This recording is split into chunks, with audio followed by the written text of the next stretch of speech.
Bom dia. Ocupação de quilombolas e a greve de fome de 8 deles na sede do INCRA em São Luís pode ter fim hoje. Emergências de hospitais estão cheias de pessoas com viroses e outras doenças como catapora e conjuntivite. Táxis lotação serão autorizados para circular em Imperatriz. E mais, de olho na estreia, a Imperatriz intensifica os treinos para o Campeonato Brasileiro. Hoje é 18 de junho de 2015, o Bom Dia Maranhão já está no ar.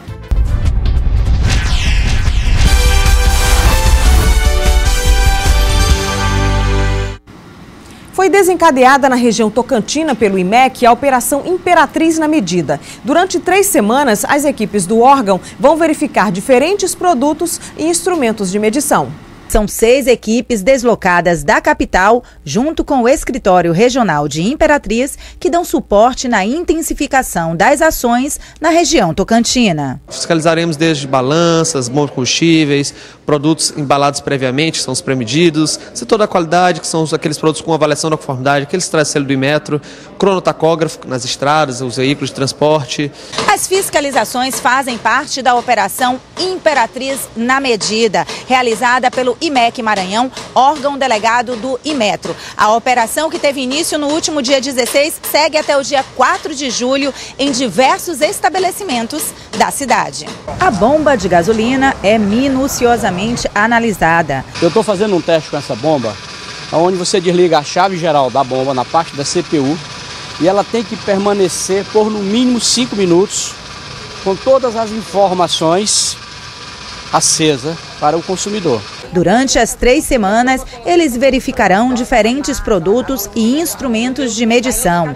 Cada aferição tem as suas especificidades. No caso dos brinquedos, o selo já indica aprovação. Toda vistoria é pontuada num relatório para possíveis notificações. Em cima desse relatório, a gente vai ver se o instrumento está aprovado ou não. O Conselho Nacional de Trânsito, o CONTRAN, decidiu prorrogar por mais 90 dias a obrigatoriedade do uso dos novos extintores veiculares do tipo ABC. A decisão foi tomada ontem durante uma reunião de conselho. Com a publicação no Diário Oficial da Resolução, a nova data será 1º de outubro de 2015. O motivo para essa prorrogação seria para atender a um pedido da Associação Brasileira das Indústrias de Equipamentos contra Incêndio e Cilindros de Alta Pressão, sob a alegação da falta de tempo hábil para abastecer o mercado. Vigilantes que prestam serviço para o Estado continuam reclamando dos salários atrasados, que em alguns casos chegam a 6 meses. Eles ameaçam entrar em greve caso a situação não seja resolvida. As pendências para os vigilantes continuam. São salários atrasados e a preocupação para os profissionais que podem perder o emprego e, pior, ficar também sem o pagamento da rescisão.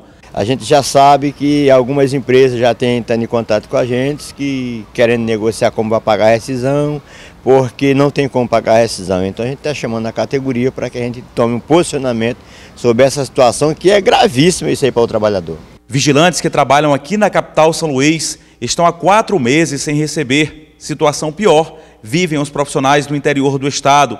Há casos de 6 meses de atraso. A família ajuda, a mãe é aposentada e outro pesca e vai se virando como pode, certo? 13 empresas de vigilância prestam serviço para o governo do estado. São aproximadamente 2.800 profissionais. Os únicos vigilantes que não estariam com a situação tão comprometida são aqueles ligados à Secretaria de Segurança Pública. A dificuldade estaria maior para os vigilantes lotados nas secretarias de Educação e Cultura do estado.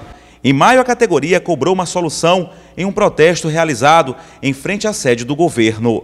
Após o protesto, 6 representantes da categoria foram chamados para uma reunião aqui no Palácio dos Leões, na presença de secretários do governo do estado. Mas, até agora, nenhum dos acordos firmados foi cumprido. A Secretaria de Estado de Gestão e Previdência informou que os órgãos do governo do estado que contrataram empresas de vigilância estão normalizando os pagamentos dos serviços que são oferecidos. A Secretaria de Estado da Educação informou em nota que está efetuando nesta semana o pagamento às empresas de vigilância patrimonial que prestam serviços no Sistema Estadual de Educação. E você vai ver no próximo bloco, táxis lotação serão autorizados para circular em Imperatriz. Agora são 7h31. O Bom Dia Maranhão volta já.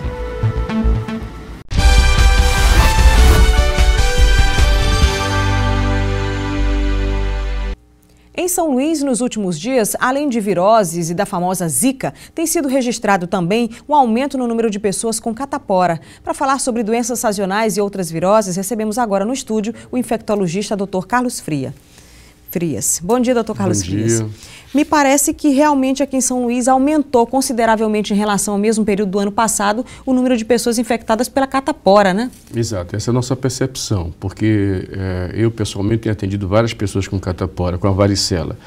E, embora a doença não seja de notificação compulsória, daí a dificuldade de nós termos números corretos, se tem essa percepção. A varicela, em todos os anos, por esse período, maio, junho, aumenta conjuntivite e varicela. E temos, além desse panorama, o panorama da famosa Zika, que se relatou, Zika, chikungunya, dengue, tudo junto. Doutor Carlos Frias, em relação à catapora, muita gente fica na dúvida em relação a qual é o período de transmissão da doença. É no início ou no final, quando a ferida seca? Na verdade, em dois momentos. Desde 2, 3 dias antes do surgimento das lesões, que são o exantema, as pápulas, as pústulas, que até evolui para as crostas, até o fim das crostas. Então, como você não tem ainda sinais e sintomas iniciais, você pode estar contaminando sem saber. Então, esse período vai até 10, 12 dias. Em relação às feridas, tem que ter algum cuidado especial nesse tratamento, nesse período de 15 dias, onde você desenvolve realmente essas bolhas, começa com coceira, né? Claro, na verdade começa com prurido e eu quero relatar que nos adultos é mais intenso, né? As formas são mais sérias, inclusive com possibilidade de complicações, como pneumonia, até meningite é a possibilidade.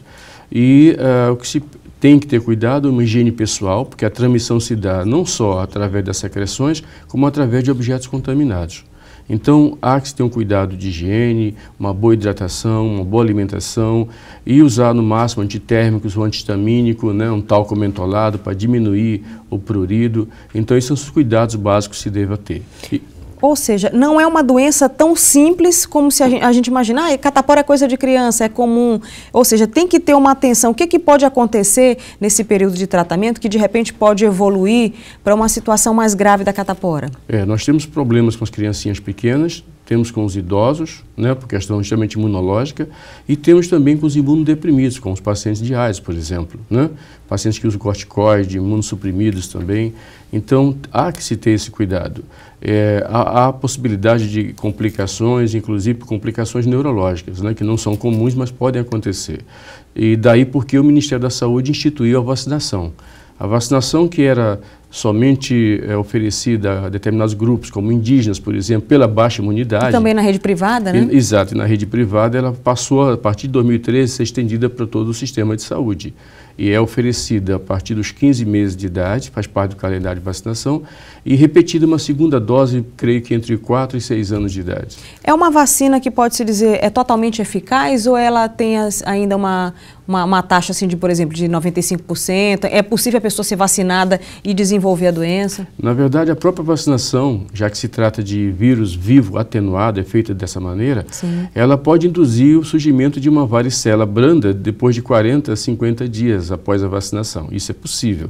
Então, ela não garante total imunidade, porém, ela garante diminuir com certeza a incidência, ela protege em torno de 90% a 95% e se a pessoa desenvolve a doença, garante que pelo menos a forma seja mais branda, menos grave. Essa que é a vantagem principal da vacina. Doutor Carlos Frias, em relação à conjuntivite, me parece também que é bem comum nesse período agora, onde acontece essa mudança no tempo, né? O calor, o sol muito forte, aí de repente muda. Ontem à tarde, do nada, teve uma chuvazinha leve. Essas mudanças no clima também favorecem esse tipo de doenças? Certamente. A conjuntivite, esse período de abril até julho, nós temos vários casos de conjuntivite. Conjuntivite viral e até bacteriana, que é a complicação. São 3 tipos, né, de conjuntivite? Exato. E também nós temos a possibilidade, a própria Zika, o Zika vírus também se acompanha de um quadro também eventual. Ontem mesmo atendi 2 casos com conjuntivite. quer dizer, associada a Zika vírus.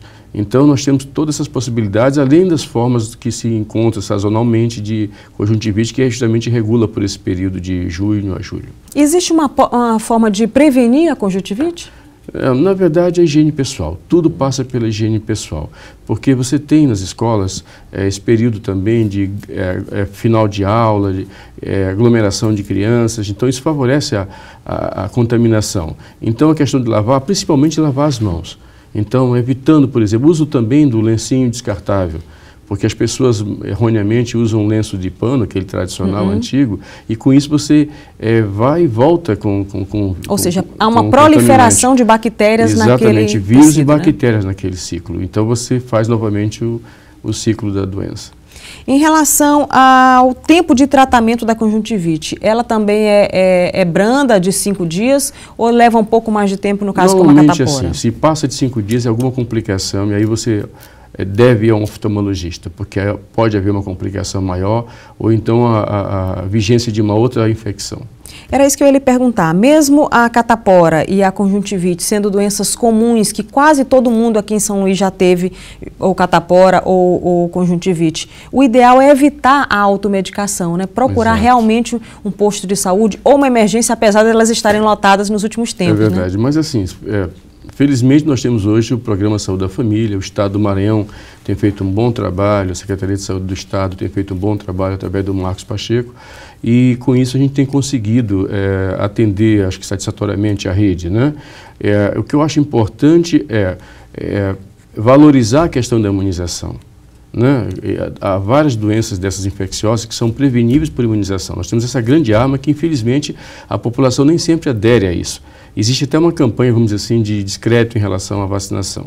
E isso tem que ser bem discutido, bem questionado. Engraçado, parece que as pessoas ainda não se conscientizaram da importância da vacina, né? Nós tivemos recentemente aí a vacinação contra os vários tipos de gripe, né? E São Luís, inclusive, teve dificuldades para atingir essa meta. O prazo precisou ser prorrogado para que as pessoas se conscientizassem e procurassem os postos de saúde. Ou seja, a gente tem acesso, né, a essa prevenção e não está usufruindo disso. Aí você vê a força das redes sociais, porque infelizmente há uma campanha, inclusive nos Estados Unidos, né, questionando a vacina. É como se nós vivêssemos a período daquela guerra da vacina, no início do século XX, né, no Rio de Janeiro, né, a campanha do prefeito Pereira Passos, então do Oswaldo Cruz. Então, essa dificuldade se reflete no atingimento das metas. Então, é necessário que se faça uma grande campanha de educação em saúde, conscientizando o cidadão no sentido de vacinar, principalmente nossas criancinhas.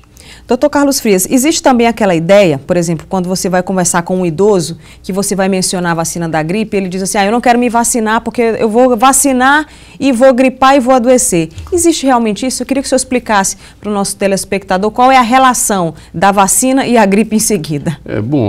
Na verdade, o mesmo mecanismo que eu falei em relação à varicela.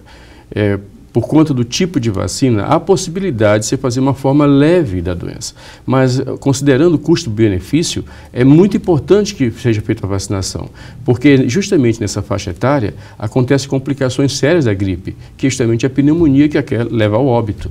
Então, vale a pena, analisando custo e benefício, mesmo que você possa desenvolver uma forma leve 2 a 3 semanas após, mas não se justifica essa preocupação. A preocupação maior deve ser evitar complicações como a pneumonia.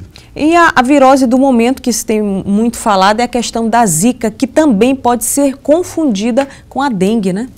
Na verdade, até a possibilidade de co-infecção, da comorbidade. O que é isso? Da presença simultânea dos 2 ou 3 vírus. Porque como se o Aedes, ele é voraz, vamos dizer assim, então fazendo uma brincadeira. Então ele alberga o vírus da dengue, o vírus da chikungunya, o vírus da febre amarela e agora o vírus da Zika, a Zika vírus.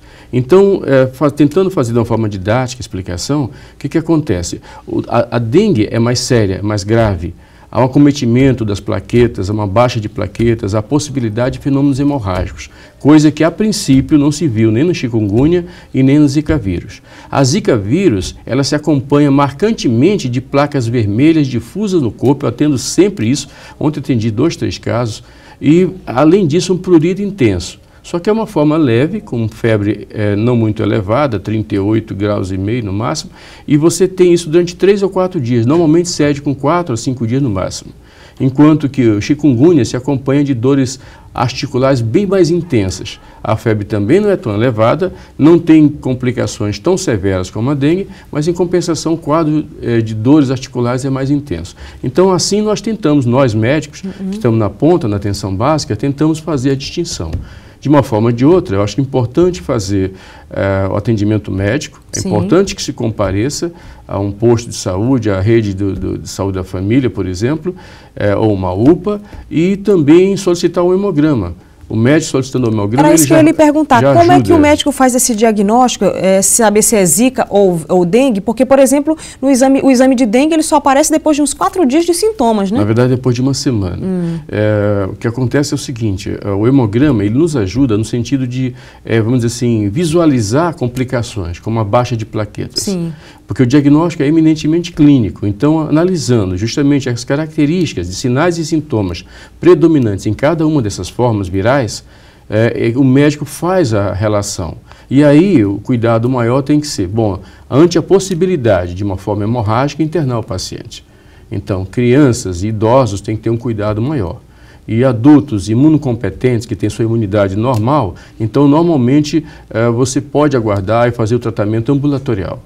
Doutor Carlos Frias, em relação à zika, como é que os médicos já conseguiram analisá-la? É possível ter recaídas ou uma vez infectado você também fica imune, como no caso da catapora? Olha, Luciana, na verdade o conhecimento dos vírus tem nos surpreendido a todos nós, infectologistas ou não infectologistas.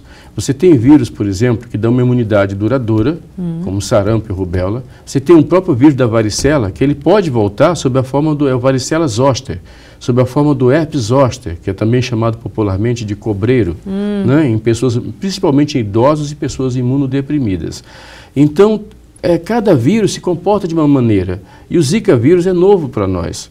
Então, nós sabemos que o mecanismo de transmissão se dá através do vetor, que é o Aedes, mas nós não temos ainda, vamos dizer assim, a questão de como se comporta a imunidade, né, do homem em relação a esse vírus.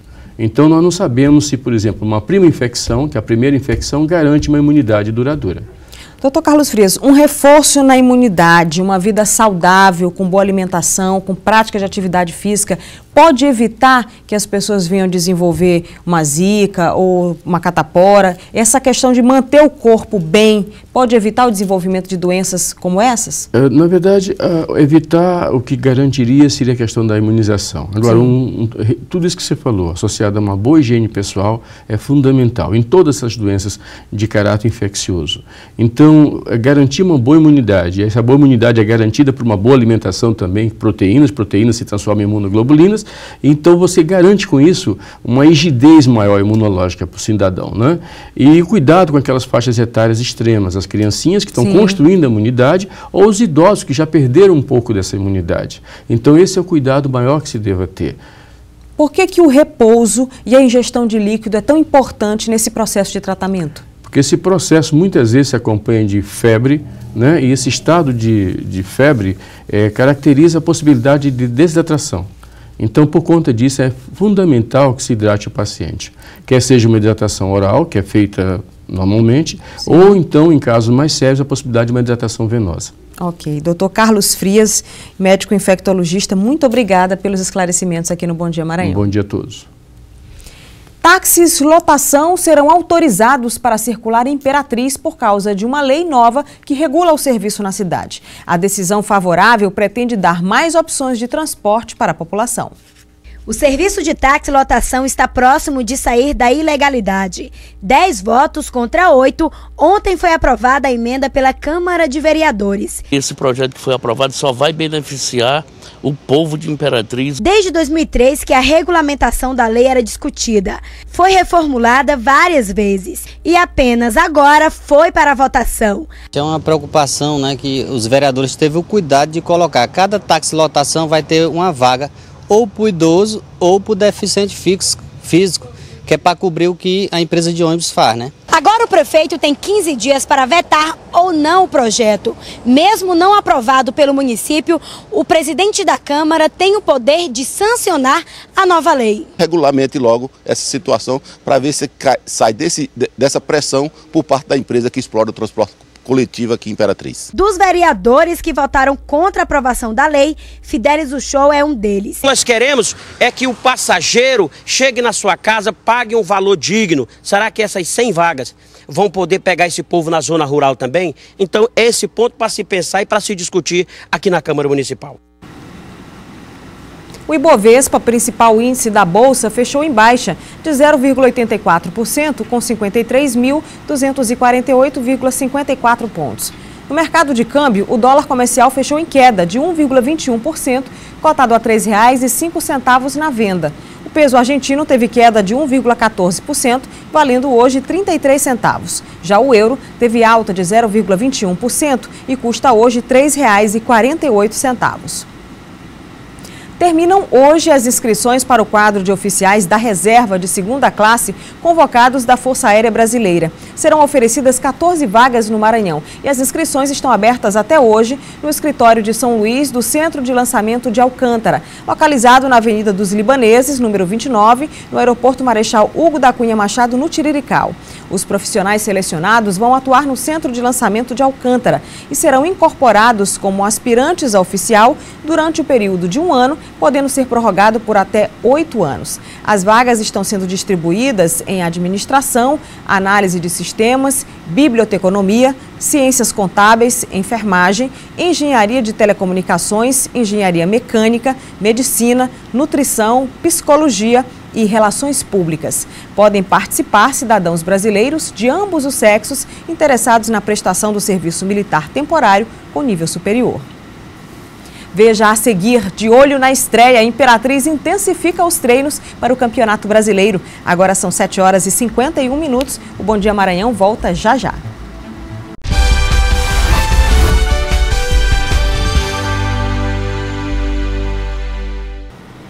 Uma nova reunião marcada para as 9 da manhã desta quinta-feira pode pôr fim à ocupação de quilombolas e à greve de fome de 8 deles na sede do Instituto Nacional de Colonização e Reforma Agrária, o INCRA, no bairro do Anil, em São Luís. Ao vivo, o repórter Eduardo Ericeira tem outras informações.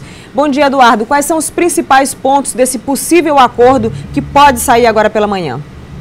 Pois é, Dalciana, daqui a pouco aí vai ter uma nova coletiva que deve ser feita aí por manifestantes e deve também ter a presença de algum representante do INCRA. São a análise aí de 40 laudos antropológicos, isso é fase do procedimento para dar a titulação de terras. Lembrando que os manifestantes reivindicam não só essa questão da burocracia, de menos burocracia nesse processo de titulação de terras, mas também a questão de violência no campo, conflitos agrários, que segundo eles acontece muito, e eles cobram também segurança. Hoje a manifestação completa e chega ao 10º dia e às 7 horas da noite de hoje a greve de fome chega também ao 10º dia, já que eles iniciaram a greve de fome às 7 horas da noite de terça-feira passada, não dessa última terça-feira, da terça-feira da semana passada. São 8 pessoas que estão em greve de fome, inclusive um senhor de 53 anos que teve que deixar o alojamento e ir ao hospital para se cuidar. Uma outra pessoa desse grupo também passou mal. São 8 pessoas, melhor dizendo, que estão em greve de fome e só prometem encerrar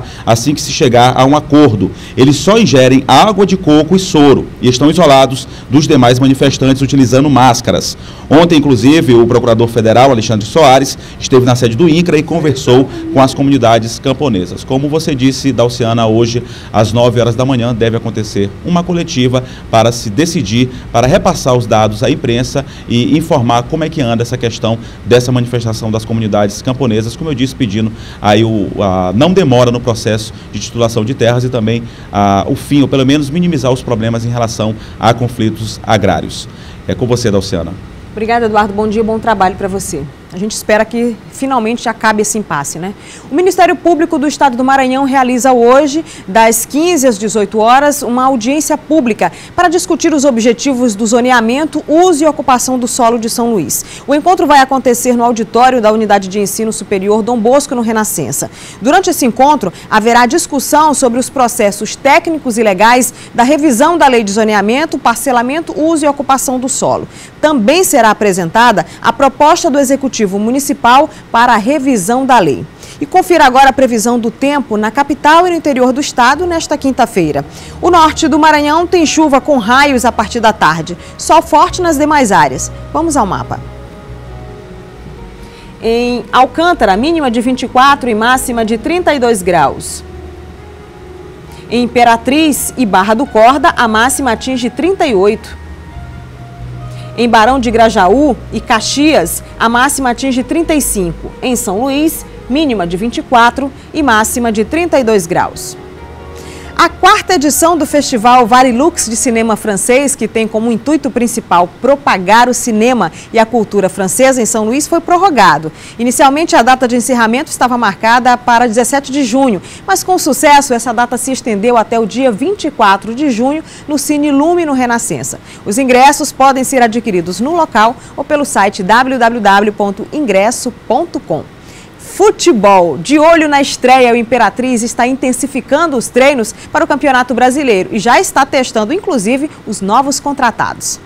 Depois de 2 semanas de avaliações físicas, é hora de tocar na bola para valer. A partir de agora, a bola volta a ser rotina nos treinos do atual campeão maranhense. Ter mais entrosamento com a bola e entrosamento com os jogadores também. Tem que estar a todo momento em contato com a bola. Não apenas os jogadores recém-contratados e aqueles que passam por períodos de experiência. Na verdade, todo o elenco do Cavalo de Aço aguardava mesmo esse início de namoro.